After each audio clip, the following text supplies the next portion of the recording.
fisicoquímica é a parte mais abrangente, evidentemente, da prova do Enem, principalmente por causa da eletroquímica e principalmente por causa da termoquímica, que são dois conteúdos que muitas vezes aparecem de maneira extremamente ampla, associada a várias outras matérias. Portanto, vale a pena estudar fisicoquímica? Muito. O que? Eletro e termo. O resto aparece de maneira ou esporádica ou às vezes com uma abordagem matemática muito simples, que não requer um conhecimento específico de química. Portanto, na fisicoquímica devemos começar justamente por ela, termoquímica. A termoquímica é a parte da química que estuda as trocas de calor envolvidas nos fenômenos químicos. E só existem duas possibilidades de ocorrência de fenômenos químicos. Os fenômenos que ocorrem com absorção de calor e com liberação de calor. Quando um fenômeno ocorre com ganho de calor, ocorre porque o reagente tem menos energia que o produto. Então, para o reagente se transformar no produto, ele precisa aumentar a sua energia. Chamamos essa reação de endotérmica. Reações endotérmicas são reações onde há absorção de calor. A forma com a qual você identifica que é uma reação endotérmica é ΔH positivo. Porque o ΔH, queridos, é nada mais nada menos que a diferença entre a energia dos produtos e dos reagentes. Então, se os produtos têm mais energia que os reagentes, o valor sempre tem que ser positivo, maior que zero. Quando você tem uma reação química como explosões, queimas e afins, onde há liberação de energia, nós chamamos essa reação de exotérmica. Nessas reações, o reagente tem mais energia que o produto. Portanto, para o reagente se transformar no produto, há necessidade de uma diminuição energética. E a energia, ela se conserva. É um princípio clássico da termodinâmica. Deste modo, ela precisa ir para algum lugar. Então, quando o reagente diminui sua energia, ele dissipa energia para o meio. Chamamos isso de reação exotérmica, reação onde há liberação de calor. Nessas reações, você sempre encontrará um ΔH, que é a diferença energética entre os produtos e os reagentes, com sinal negativo. O sinal negativo indica única e exclusivamente que você está lidando com um processo onde o reagente tem mais energia química do que o produto e vai haver liberação dessa energia na forma de calor. Uma das coisas que mais amedrontam e assustam os alunos em termoquímica é a dificuldade de identificar a técnica para calcular alguns calores. A gente trabalhou muito isso na parte de revisão teórica e eu ressalto agora para você. Quando eles te perguntarem qual é o calor de uma reação, você tem que ler de novo a questão e procurar qual é o dado que eles forneceram para você identificar esse calor. Eu quero saber qual é aquele calor ali. Beleza, mas o que você tem para calcular? O ΔH ele é calculado por intermédio dos dados fornecidos. Se os dados forem energias de formação, você vai fazer energia dos produtos menos a energia dos reagentes. Lembrando que isso tem que ser dito para você na própria questão. Se não for, você não tem como fazer. Caso você tenha alguma dúvida, pode pegar o cartãozinho aqui de revisão. Ó, tá bem claro ali para você. Eu vou mostrar aqui para ti. Pega o cartão do professor aqui de revisão. Olha ali, ó. Tá aqui. Ó, eles vão dar para você as energias de formação e vão dar uma equação. O que você vai fazer? Você vai simplesmente substituir a energia dos produtos menos substituir a energia dos reagentes e você vai achar o calor da reação. Simples assim. Tá? Eles vão dizer para você, ó, entropia de formação do composto tal, do composto tal, do composto tal. Você pega essas energias e coloca justamente assim, ó, produto, reagente. Só isso. Produto menos reagente. Caso a questão lhe dê informação sobre calor de ligação, é o contrário. É a somatória ou somatório, perdão, das ligações dos reagentes menos dos produtos. Por quê? Porque quando você está analisando uma ligação, a quebra de uma ligação é um fenômeno endotérmico e a formação exo. Para que isso não lhe atrapalhe o raciocínio, basta você lembrar que é o contrário, reagente menos produto. Veja, aqui tem um exemplo. Ó, você tem lá as energias das ligações de cada um dos componentes aqui das moléculas participantes. Hidrogênio, bromo e HBr. Ó, foi dado. O H com H é 106, o Br com Br 46, o HBr 87. Basta você fazer reagente menos produto. É o contrário. Só substitui e faz reagente menos produto. Caso você tenha múltiplas reações dadas ou calores variados, não tem o que fazer, querido. Tem que fazer lei de Hess. Se eles derem para você uma reação de formação, depois uma reação de combustão, uma de neutralização e perguntar qual é o calor dessa terceira reação, não tem escapatória, tem que ser lei de Hess. Lei de Hess é aquela reação clássica que a gente faz invertendo ou escrevendo ao contrário algumas reações, multiplicando ou dividindo algumas equações, e isso sempre interfere no ΔH. Por exemplo, ó, aqui você tem 3 reações, está vendo? Eu fiz uma lei de Hess. Para obter a reação aqui de baixo, o que eu precisei fazer com a reação do metano? Ó, precisei escrever ao contrário, então você troca o sinal do ΔH. Para chegar na equação aqui de baixo, eu precisei pegar a reação de CO2 e só replicá-la. Então você pega como está o calor do CO2. Para chegar na equação desejada, eu precisei multiplicar por 2 a reação da água. Então você pega essa reação e multiplica por 2. Soma tudo e chega no calor final. Lei de Hess. O Enem gosta de lei de Hess, é importante e vale a pena você lembrar dessa dica que o professor deu. Quem vai definir como você vai calcular o calor de uma reação é o dado fornecido, não é você. Tudo bem? Queridos, cinética química não é um assunto muito recorrente no Enem, mas apareceu ano passado na questão de sabonete e apareceu no ano retrasado também numa questão sobre pigmentos. Portanto, vale a pena você lembrar de coisas muito simples sobre cinética química. Por exemplo, cinética química é a parte da química que estuda a velocidade de uma reação. A velocidade de uma reação é a divisão da quantidade consumida ou produzida pelo tempo. Se você quer aumentar a velocidade de uma reação, basta você aumentar alguns fatores simples, como área de contato, pressão, quantidade ou temperatura. Quando quaisquer um desses fatores é aumentado ou acrescido, haverá um aumento no número de colisões e, por tal motivo, um aumento na velocidade da reação química. Toda reação química necessita de uma energia de ativação, uma energia para ligar a reação. Se a energia de ativação for elevada, a reação é lenta, vai necessitar de muita energia para ser ativada. Nesses casos de energias de ativação superelevadas, é feita a ação de um catalisador. O catalisador é uma substância química que tem como princípio abaixar a energia de ativação, ou seja, criar uma outra rota com menos energia para ativar a reação, fazendo com que a reação ocorra mais rapidamente. Note que o catalisador ele leva a reação do reagente ao produto, assim como sem o catalisador você chegaria. Portanto, se não muda o seu patamar de partida e de chegada, a energia total do processo é igual, é a mesma. Ou seja, não vai haver mudança no ΔH, não há alteração no rendimento. A única coisa que se altera é justamente a velocidade da reação.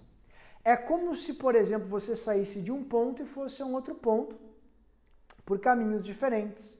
Tecnicamente, o seu deslocamento foi o mesmo. O que você teve de diferente foi a distância. Mas como na química a energia depende do seu deslocamento energético, os deslocamentos energéticos são iguais com ou sem catalisador.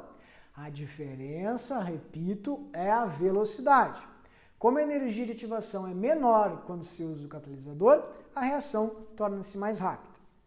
Se você quer ver quando a energia de ativação vai ser menor ou não, basta você verificar no gráfico o tamanho dos morrinhos. A energia de ativação é a energia que vai do reagente até o cume do morrinho. Quando é catalisada, esse cume é menor. Quando não é catalisada, o cume é maior, mais alto. Então, curvas mais altas indicam reações não catalisadas, portanto lentas. Curvas mais baixas, reações catalisadas, ou seja, rápidas. Lembrando que o catalisador é substância química. Carvão, zinco, ouro, platina ou proteínas. Não pode ser coisas do tipo temperatura, luz, pressão, isso não é catalisador. Tudo bem?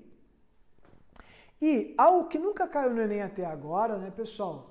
Não caiu até hoje no Enem, mas como eles cobraram recentemente questões sobre catalisador, vale a pena você lembrar assim por alto, que é a lei de velocidade. A lei de velocidade é uma lei que indica qual é a relação entre a quantidade dos participantes da reação e a velocidade. A fórmula é sempre a mesma. V igual a K vezes a concentração dos participantes, lembrando de elevar essa concentração nas ordens da reação, que são os expoentes correspondentes, obviamente, aos coeficientes da reação. Esse Azinho aqui é o A que você tem aqui. Esse Bzinho aqui é o B que você tem aqui em cima. Simples assim. Lembrando que esta fórmula ela vai indicar para você o que acontece quando você dobra, triplica, quadriplica a quantidade de carvão, por exemplo, na churrasqueira. Você vai ter uma velocidade de queima 2, 3, 4 vezes maior, vai depender dos expoentes que você tem nessa equação aqui. Se os expoentes forem exatamente iguais aos coeficientes da equação, dizemos que é uma reação elementar. Se eles forem diferentes, o que pode acontecer, e tem que ser dito para você na questão, é uma reação não elementar. Querido, se você não conseguiu lembrar do que eu falei agora para você, não se preocupe, porque o Enem até hoje não cobrou lei de velocidade. E eu trouxe para você apenas com o intuito de prever um possível movimento, uma possível ação. Agora, se eu pudesse chutar, prever uma questão certa de cinética química no Enem, eu diria catalisador. E muito provavelmente a resposta da questão de cinética do Enem seja catalisador. Uma atenção bastante grande para o ozônio e a camada de ozônio. A camada de ozônio ela sofre ação dos aerossóis por causa de um catalisador chamado cloro, que vem dos clorofluorcarbonos. Sempre que você encontrar numa questão com um contexto ou uma explicação estranha, mas que coisas do tipo, por exemplo, não houve consumo dessa substância na reação, a substância só acelerou a reação, a substância não alterou o calor da reação, é só procurar catalisador. Essa é a resposta que o Enem está tentando trazer para você. Tudo bem? Equilíbrio químico no Enem é uma questão batida, ou seja, cai com bastante frequência e pode ou não ser fácil.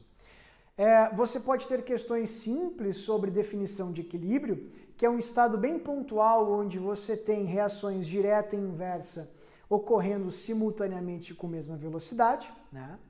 As reações de equilíbrio químico são aquelas reações que ocorrem em sistemas fechados e elas ocorrem com a mesma velocidade, tanto no sentido direto quanto no sentido inverso. Ou seja, ao passo que alguns reagentes estão virando produto, algumas moléculas de produto estão refazendo o reagente. Então a reação acaba ficando com as mesmas quantidades de reagentes e de produtos que tinham quando a reação entrou em equilíbrio.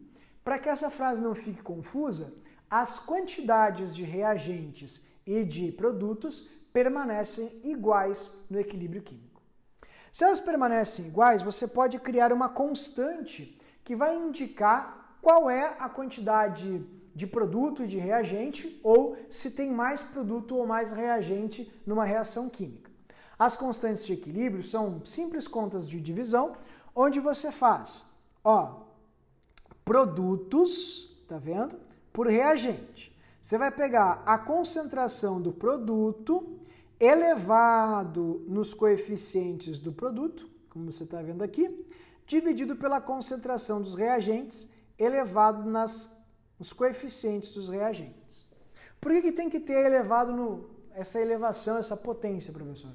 Porque o equilíbrio químico ocorre quando a velocidade da reação direta e inversa se tornam iguais.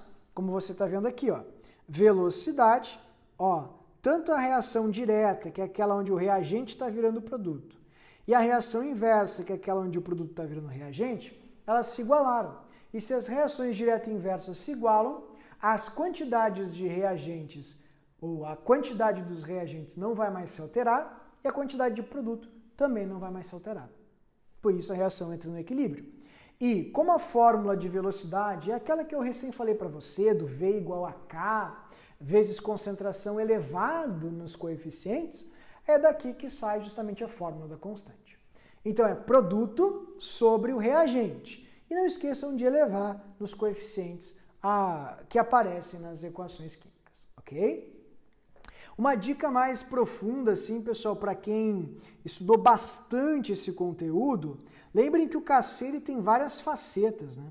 Você pode ter ali o Kc na forma de Kp, Ka, Kb, né? Então, independentemente da letrinha que você tem ali na frente, ele sempre vai indicar a mesma coisa, se tem mais produto do que reagente. Se for Ka, é a constante ácida. Significa que quanto maior for o Ka, mais ácido é o ácido. Quanto maior for o Kb, mais ácido é, ou desculpa, mais básica é a base. Ah, professor, e se for KPS? KPS, o que é um KPS?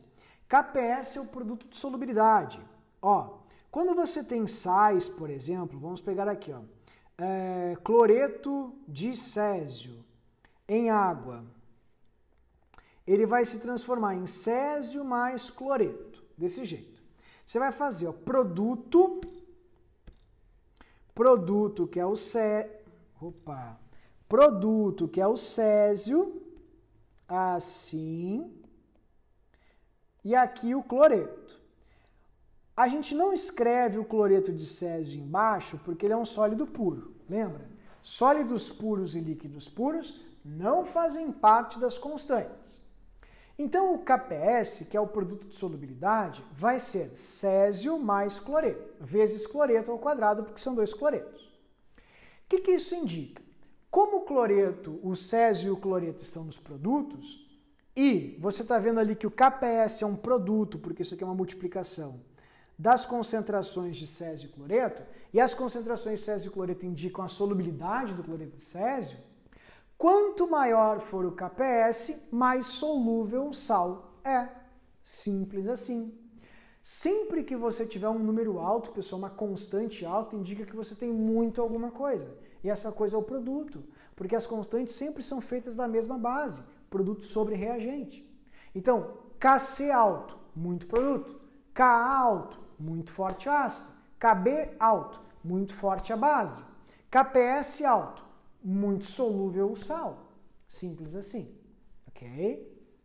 Então fica a dica para quem aí lembra e já fez bastante exercício sobre KPS, que é uma parte um pouquinho mais profunda.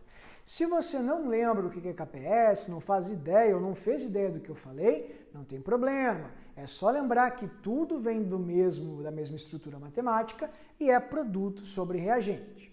E é interessante ressaltar que substâncias que são sólidas puras, tem um S embaixo, ou líquidas puras, que tem um L embaixo da sua representação, não podem fazer parte dos Kcs. Tudo bem? Os equilíbrios químicos eles podem sofrer alterações ao seu bel prazer. Por exemplo, se eu comer muito cálcio, eu vou ter ossos saudáveis. Mas, tipo, quando eu tomo leite, não nasce um fêmur em mim, uma tíbia, não nasce, enfim, uma bacia nova ou dentes novos. Por quê? Porque é um processo lento, é um processo de reequilibração. Isso acontece, pessoal, porque sistemas em equilíbrio podem sofrer ações externas e, ao sofrer ações externas, os próprios sistemas assimilam e acomodam aquelas ações para compensá-las, restabelecendo o equilíbrio. O ato de restabelecimento do equilíbrio gera algumas mudanças nas reações. Isso é bem fácil de lembrar. São 3 fatores que desequilibram reações. E se a minha fala não fez muito sentido, se você não lembrou do que eu acabei de dizer agora, não entre em pânico. É só lembrar de uma frase muito simples que eu vou te dizer nesse instante. Se desequilibrou, tem que equilibrar. Você desequilibra, a própria reação reequilibra. O que desequilibra uma reação? quantidade, pressão ou temperatura. Aumento ou remoção de quantidades de participantes da reação. Você pode fazer isso com o método da balança. Se você tem um equilíbrio químico, os pratinhos da balança estão no mesmo nível. Quando os pratinhos estão em níveis diferentes, está desequilibrado. Portanto, usem isso como referência. Se você adicionar reagente, a balança fica assim. O que a reação química precisa fazer para voltar ao equilíbrio? Ela precisa transformar o reagente em produto. Então, o reagente vai virando produto até voltar a ficar em equilíbrio. Se você tem uma balança em equilíbrio e você colocou produto, a balança ficou assim. O que a reação química tem que fazer? Ela tem que transformar o produto em reagente para voltar a ficar em equilíbrio. E é isso que ela vai fazer. Então, isso vai indicar para você o sentido do deslocamento. Por exemplo, se você adicionou reagente, a balança fica assim. Dizemos na química que o equilíbrio se desloca para a direita, para voltar a ficar em equilíbrio. Se você colocou o produto, a balança ficou assim. Dizemos na química que o equilíbrio desloca para a esquerda para restabelecer o equilíbrio. Se a metáfora da balança ficou muito confusa, você pode guardar com o que o professor escreveu. A adição de um participante desloca a reação para o sentido oposto. Remoção de um participante desloca para o mesmo sentido. Por exemplo, vamos supor que eu queira produzir mais amônia ali nessa reação. Eu quero deslocar para a direita. O que eu posso fazer? Eu posso aumentar os reagentes ou reduzir o produto. Porque se eu aumentar o reagente, desloca para a direita. E se eu reduzir o produto, desloca para a direita também. Pressão. É super fácil, mas para isso você vai ter que verificar qual é o lado de maior e qual é o lado de menor volume. Você faz isso olhando os numerozinhos da frente. Por exemplo, nos reagentes aqui você tem 4 mols de gás e nos produtos 2. 4 é grande, 2 é pequeno. Então, quando você aumenta a pressão ou reduz o volume, a reação desloca para o lado pequeno. Quando você diminui a pressão do sistema ou aumenta o volume, a reação desloca para o lado grande.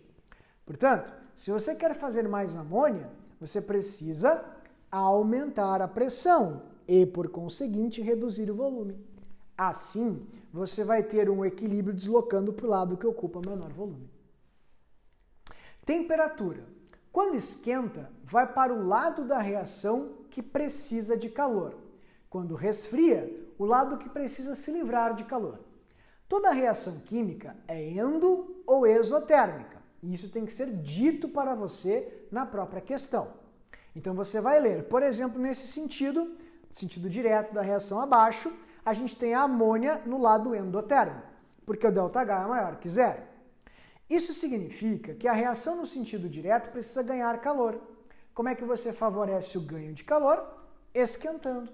Então essa reação se beneficia, ou seja, o produto é aumentado se você esquentar. Esquentou, vai para o lado endo. Resfriou, vai para o lado exotérmico. Simples assim. Tudo bem? pH e pOH. Um assunto super fácil e bem banal no Enem. pH e pOH indicam ou são indicadores de acidez e basicidade dos meios. Isso acontece porque nos exemplos mais comuns de substâncias do dia a dia existe água. Em tudo que existe água, existe um equilíbrio entre o H+ e o OH- da água. Como assim? Veja, sempre que você pega uma amostra aquosa e analisa a concentração de H+ e de OH-, se você multiplicar essas concentrações, você sempre vai obter um número constante. A 25 graus Celsius, essa constante é 10 a menos 14. Isso indica que H+ vezes OH- sempre dá 10 a menos 14. Desse modo, é possível saber quando um meio é ácido ou básico. Porque se o H+, a concentração de H+ de um sistema, como por exemplo uma limonada, é muito maior que a de OH-, o meio é ácido. Se a concentração de OH-, como por exemplo cal virgem, é muito maior que a de H+, o meio é básico. Agora, se as concentrações forem iguais, o meio é neutro, como por exemplo na água destilada. Vamos fazer uma suposição bem fácil. Vamos supor que a questão dê para você uma concentração de H+ igual a 10 na menos 6. Se é 10 na menos 6, o OH- tem que ser 10 na menos 8, porque a multiplicação tem que dar 10 a menos 14. 10 a menos 6 é um número 100 vezes maior que 10 a menos 8. Então o sistema é 100 vezes mais ácido do que básico. Como esses números são todos com bases decimais e confusos muitas vezes, os químicos criaram o pH e o pOH. pH e pOH são justamente esses numerozinhos de cima, das potências. Por exemplo, aqui é 6 e aqui é 8. O pH de uma concentração de H+ de 10 a menos 6 é 6. E o pOH de uma concentração de OH- 10 a menos 8 é 8. Deste modo, nós podemos construir o que chamamos de faixas de pH, ou escala de pH. A escalinha de pH vai de 0 a 14, porque a constante da água é 10 a menos 14. E desse modo, se você tiver valores entre 0 e 7, indica que a concentração de H+ é maior que a de OH-, como o exemplo que o professor fez. pH igual a 6, concentração de H+ igual a 10 na menos 6. Isso significa que o H+ é maior que o OH-. Agora, se você pegar um pH de 12, a concentração de H+ é igual a 10 na menos 12. Isso significa que a de OH- vai ter que ser 10 na menos 2. 10 na menos 2 é um número 10 bilhões de vezes maior que 10 na menos 12. Então a solução é básica. Ok? Quanto mais perto do zero, maior a acidez. Mais perto do 14, maior a basicidade. E para haver neutralidade, tem que ser 7, o pH. Fica uma dica, sempre que você joga água em alguma solução, você a torna diluída e, por tal motivo, o pH vai caminhando para o pH da água pura. Isso significa que sempre que você joga água em alguma solução, o pH, não importa onde ele esteja, ele sempre vai em direção ao 7. Diluições levam o pH para 7. Certo? E, queridos, observem aqui em cima algo bem claro. Como a constante é H+ vezes OH-, né, para dar 10 a menos 14, perceba que quando você multiplica bases iguais, você soma os expoentes. Se você somar 12 mais 2, vai dar 14. Note que o pH de 10 a menos 12, H+ 10 a menos 12 é 12. Presta atenção nisso. E o pOH de OH- 10 a menos 2 molar é 2. 12 mais 2 dá 14. Por isso, sempre que você somar o pH ao pOH, o valor tem que dar 14. Se não der 14, tem algum erro. Certo? E para nós encerrarmos aqui, então, uma parte muito importante, que é a parte de pilhas. O Enem cobra pilhas e eletrólitos de uma maneira extremamente memorativa. Por mais, assim, perfumaria que existe em torno da questão, a resposta é direta e simples. E você vai guardar da seguinte maneira. Sempre vai haver, nessas questões, uma fácil aplicação da regrinha do Carré e do anox. Assim, Carré e anox. Você escreve Carré e anox, pilha e eletrólise. Desse jeito, tá bom? Você coloca na pilha mais e menos e na eletrólise menos e mais. Só com isso, as chances de você acertar a questão já são gigantescas. O que é Carré e o que é anox? Veja que você está numa revisão. A revisão pressupõe-se que você já tenha passado por N preparações até chegar nesse ponto. E foi o que nós fizemos com bastante ênfase na nossa aula lá no livro 13, também na nossa revisão teórica no nosso livro de revisão. Então eu vou ser bem objetivo e pontual aqui, queridos.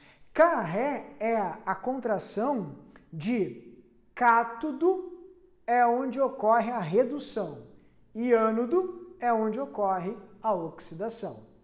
É igual à identificação do fenômeno, tanto para a eletrólise quanto para a pilha. A única coisa que muda dentre os dois sistemas são os polos. Então, nas pilhas os polos são uns, na eletrólise os polos são opostos. Só isso. Pilha é Ca positivo, eletrólise Ca negativo. Pilha é anox negativo, eletrólise anox positivo. O que é anox, professor? Ano de onde ocorre a oxidação. Tá, professor, mas e como eu descubro numa pilha que é o Ca? Você vai ter dois números chamados de potenciais. O metal que tiver o potencial mais elevado vai ser o metal que vai sofrer redução. Haja vista que esse potencial provavelmente seja o potencial de redução, pois aí o PAC pede que se use de redução. Apenas confiram para ver se é o potencial de redução mesmo, porque às vezes pode ser o oposto. Se for o oposto, você vai fazer a análise contrária. Mas é difícil. É provável que seja potenciais de redução. Potenciais de redução são números que indicam a tendência em reduzir. Então, se o potencial de redução for maior, indica que aquele elemento é o elemento que vai sofrer redução e o outro, oxidação. Por exemplo, vamos supor que você chegue numa questão e a questão te dê o seguinte: potencial de redução do zinco igual a menos 0,76. Potencial de redução do cobre mais 0,34. Olhem os dois números. 0,34 é maior que menos 0,76. Então, cobre é o Ca positivo, na pilha, zinco é o anox negativo. E para fazer o potencial da pilha, basta você fazer um delta do potencial, que vai ser maior número menos o menor. Só isso. Isso vai lhe dar aqui mais toda a pilha positiva, 1,10. Então é super fácil, super simples. Maior potencial é o Ca positivo, menor potencial é o anox negativo. Lembrem que Ca é cátodo onde ocorre redução. Então os elétrons precisam ir para o cátodo para que haja recebimento. Anox é ânodo onde ocorre oxidação. Então os elétrons saem do ânodo porque é onde há oxidação, onde os átomos oxidam, oxideram, oxidoaram elétrons. Ok? Vou apagar aqui para não ficar bagunçado, tá? Vamos lá então aqui para o processo oposto. A pilha, pessoal, é um processo espontâneo. Toda pilha dá energia para você. Portanto, pilhas são processos onde a diferença de potencial, para dizer de uma maneira mais fácil, ou tensão, sempre é um valor positivo. Você vai ter uma tensão de mais 10 volts, mais 5 volts, mais 6 volts. Uma dica só da física é que se você liga várias pilhas em série, colocando o positivo de uma no negativo da outra, você soma as tensões. Isso é uma dica bem importante, tá? Agora, a eletrólise é o processo oposto à pilha.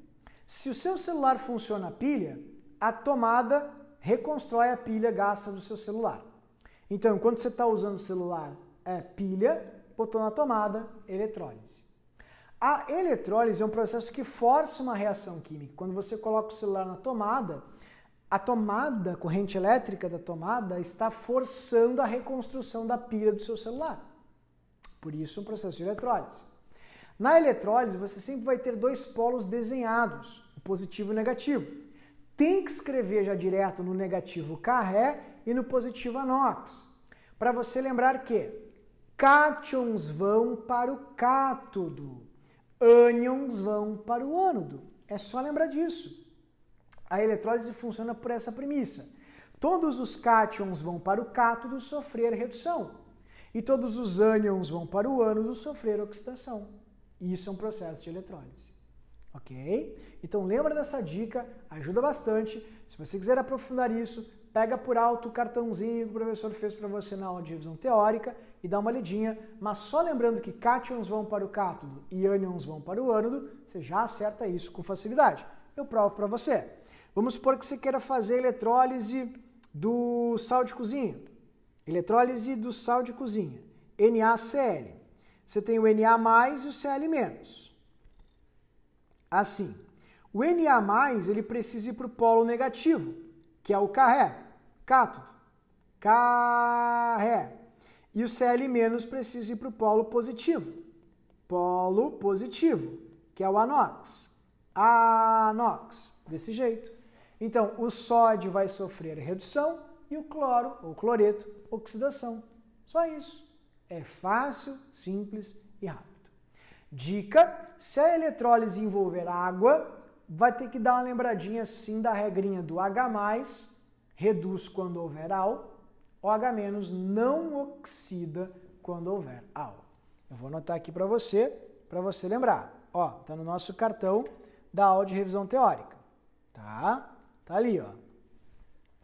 H+ reduz quando houver AL. Ou seja, se o H+, se for uma eletrólise aquosa, estiver disputando com sódio, potássio, cálcio ou alumínio, você vai ter o H+ sofrendo redução e não esses metais, eles vão sobrar.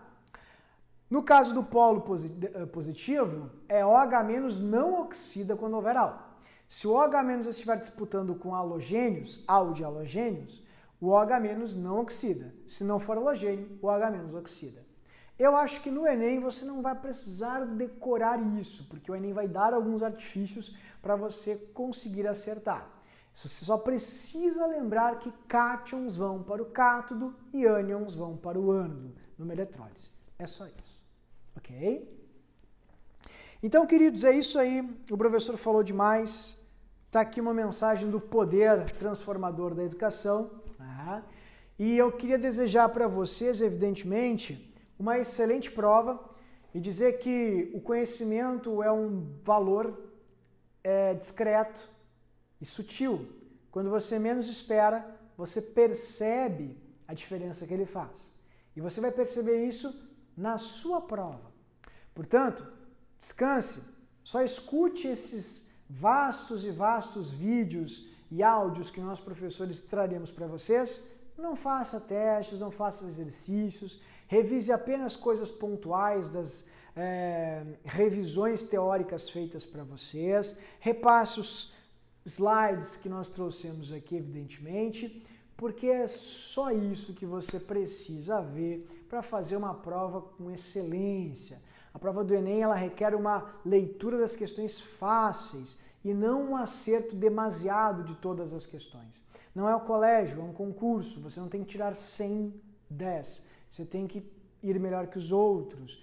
E para isso você precisa se munir das regras do Enem, que são: acerte as fáceis, deixe para lá as difíceis. Então, não errem as fáceis, sigam a metodologia que o professor ensinou, confie em você, tenho certeza que você vai se surpreender com os seus desempenhos nessas duas provas que vocês farão nesse final de semana.